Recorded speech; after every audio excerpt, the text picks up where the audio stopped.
Hello everybody, hope everyone's doing well. My name is Andre, aka Ancient Israelites. I'm actually at the British Museum.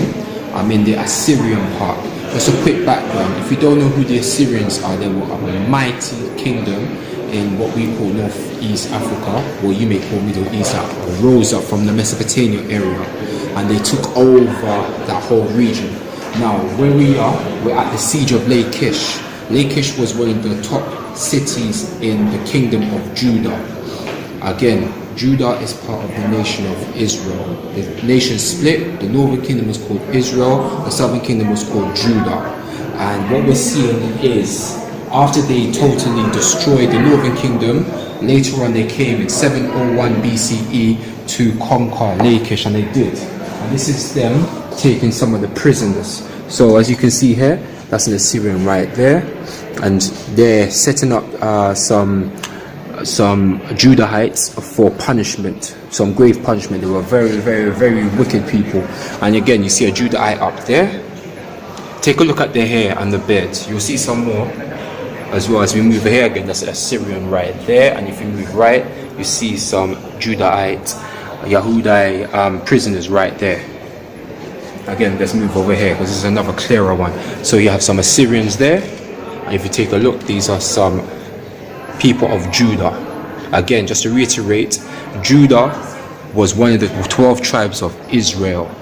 Again, these are people from Judah bowing down in submission.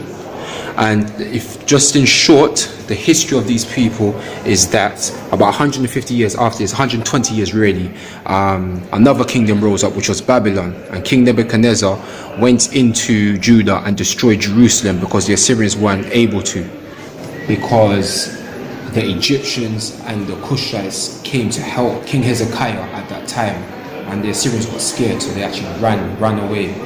120 years later, King Nebuchadnezzar came and destroyed Judah, and they went into Kemet or Mizraim and destroyed ancient Egypt as well. What happened was the people from Jerusalem actually ran for shelter in Egypt, as the Israelites and the Judahites always used to do anyway.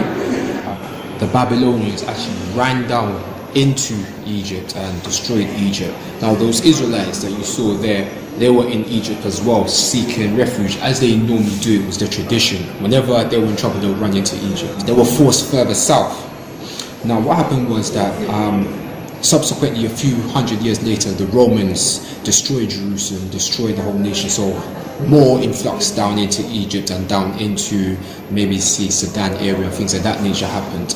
After that, with the rise of the Arabs and things of that nature, forced them to cross over the river into more Central and West Africa.